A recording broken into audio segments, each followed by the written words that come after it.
نبی کریم صلی اللہ علیہ وسلم نے فرمایا اللہ تعالیٰ نے کوئی بیماری ایسی نہیں بنائی جس کا علاج پیدا نہ کیا ہو. کچھ چیزوں میں یقینی شفا ہے جن میں نمبر 1 شہد ہے، ہنی.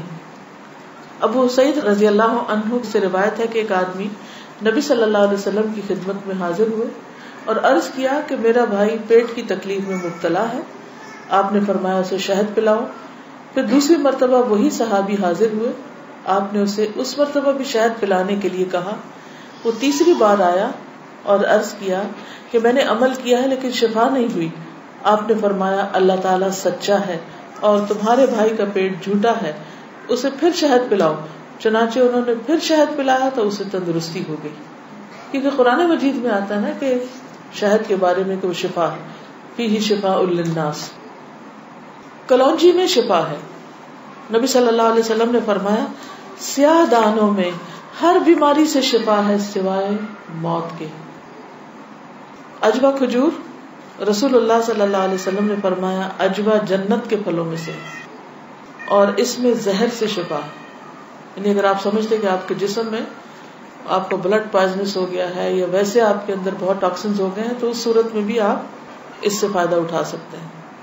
نبی صلی اللہ علیہ وسلم نے فرمایا جو شخص روزانہ چند عجوہ کھجوریں کھا لیا کرے اسے اس دن رات تک زہر اور جادو نقصان نہیں پہنچا سکیں گے.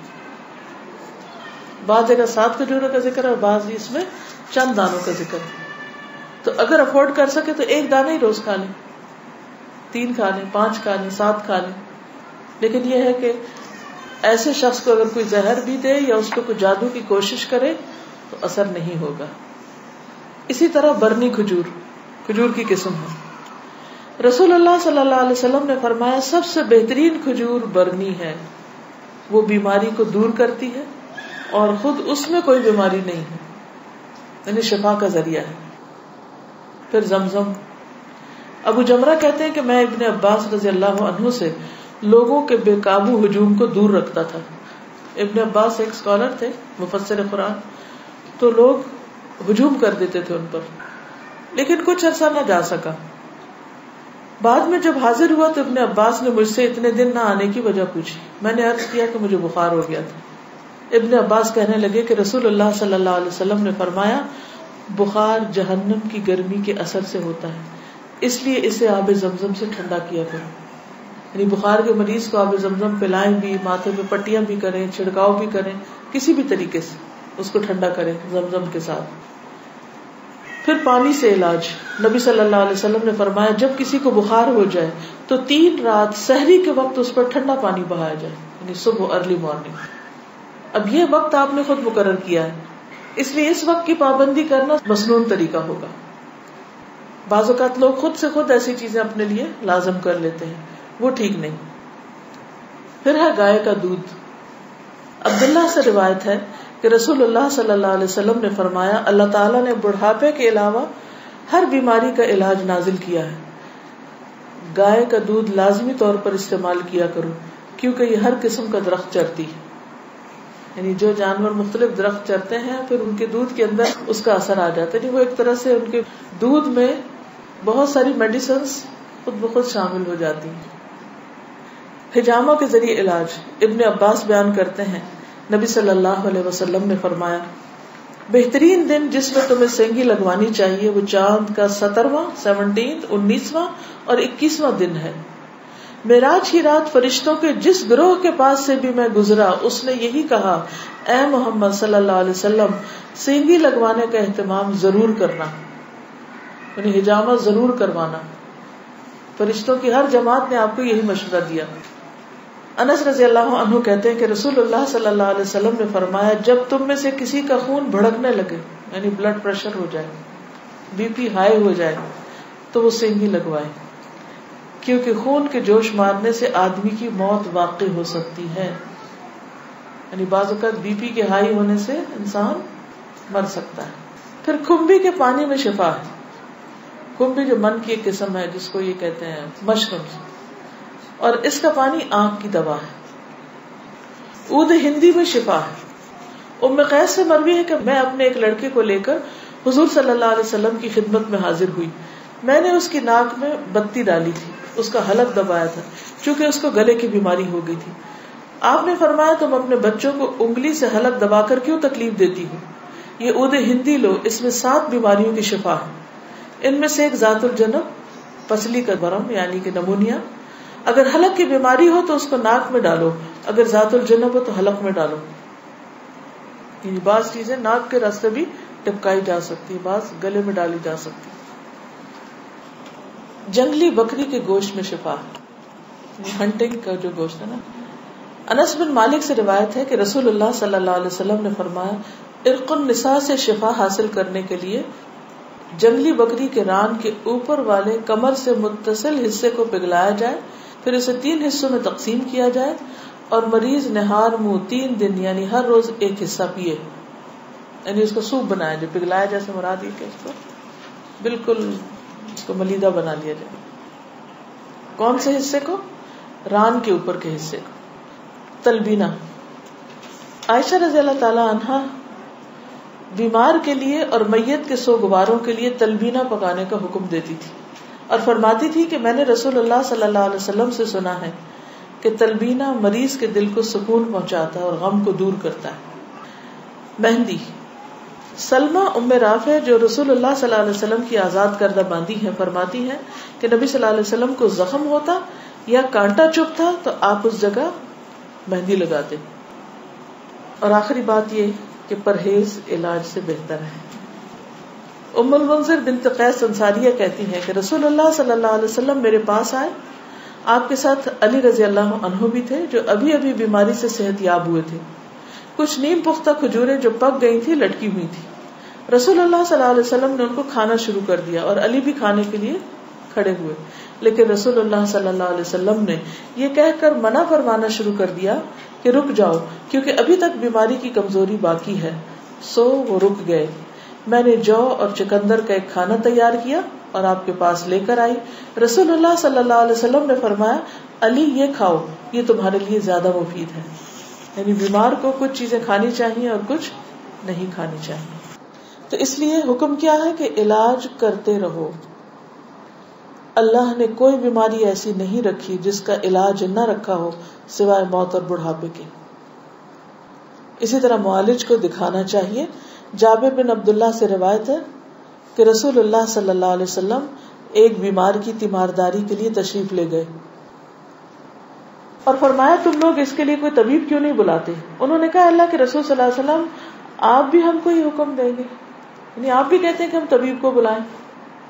آپ نے فرمایا اللہ تعالیٰ نے جو بیماری اتاری ہے اس کی دوا بھی نازل کی. تو طبیب یا معالج کو دکھانے کا حکم کیوں ہے؟ اس لیے کہ وہ صاحب علم ہے، صاحب تجربہ ہے، اس کے پاس ایکسپیرینس ہے. تو جب انسان کو کسی بھی چیز کے بارے میں علم نہ ہو تو حکم کیا ہے قرآن کا؟ فَاسْأَلُوا أَهْلَ الذِّكْرِ إِن كُنتُمْ لَا تَعْلَمُونَ. جاننے والوں سے پوچھو اگر تم نہیں جانتے، چاہے کوئی دنیاوی مسئلہ ہو یا کوئی دینی مسئلہ ہو.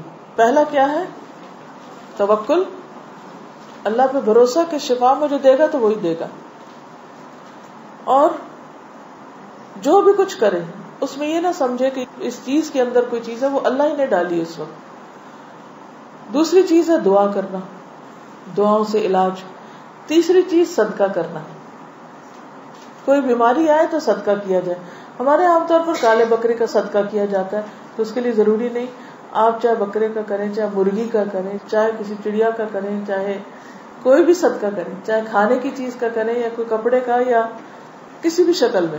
حضرت حسن بصری سے روایت ہے کہ رسول اللہ صلی اللہ علیہ وسلم نے فرمایا داؤ مرضاکم بالصدقہ، اپنے مریضوں کا علاج صدقہ کے ذریعے کیا کرو.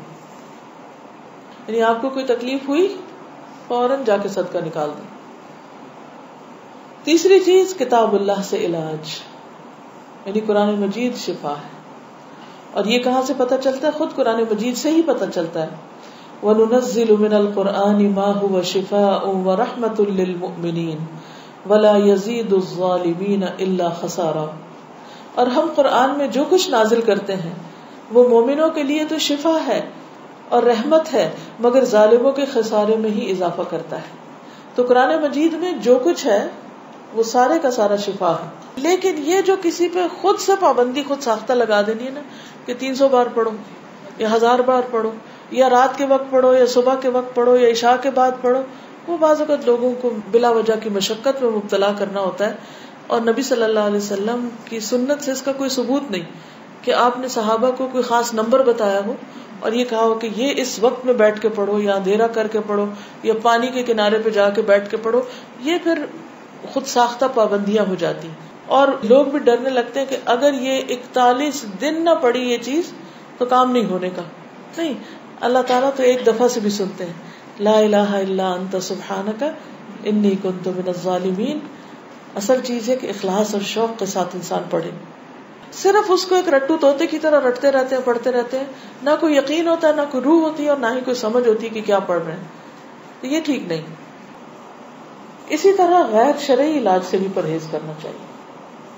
قیس بن سکن اسدی کہتے ہیں کہ عبداللہ بن مسعود نے اپنی بیوی کو دیکھا کہ اس نے خسرے کی بیماری کی وجہ سے تعویذ پہنا ہوا تھا. خسرہ کی بیماری معلوم ہے، سارے جسم کے اوپر وہ دانے آ جاتے ہیں.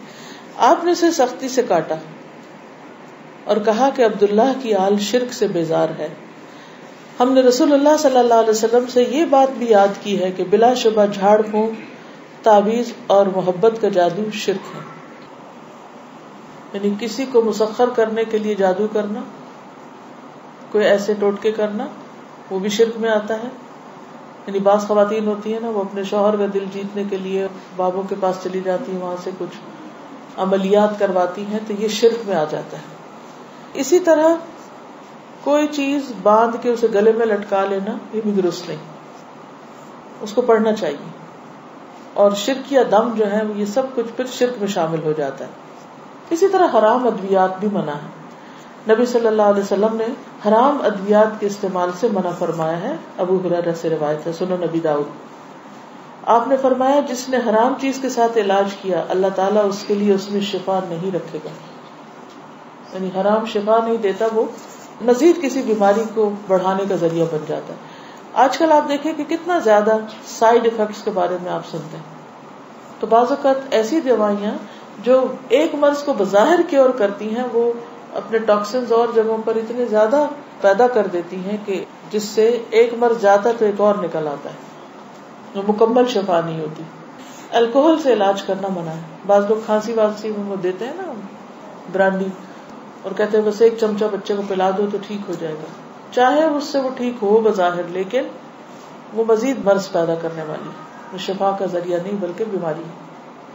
نبی صلی اللہ علیہ وسلم نے جو فرمایا کہ 3 چیزوں میں شفا ہے، اس میں ایک شربت اصل، شہد پینا، اور دوسرا شرطت محجم، یعنی اس کے کٹ میں وہ جو حجامہ والا کٹ لگاتا ہے، اور تیسرا داغنا. تو میں تمہیں داغنے سے منع کرتا ہوں. 2 طریقے ٹھیک ہے، شربت اصل ٹھیک ہے، شرطت محجم ٹھیک ہے، لیکن داغنا ٹھیک نہیں.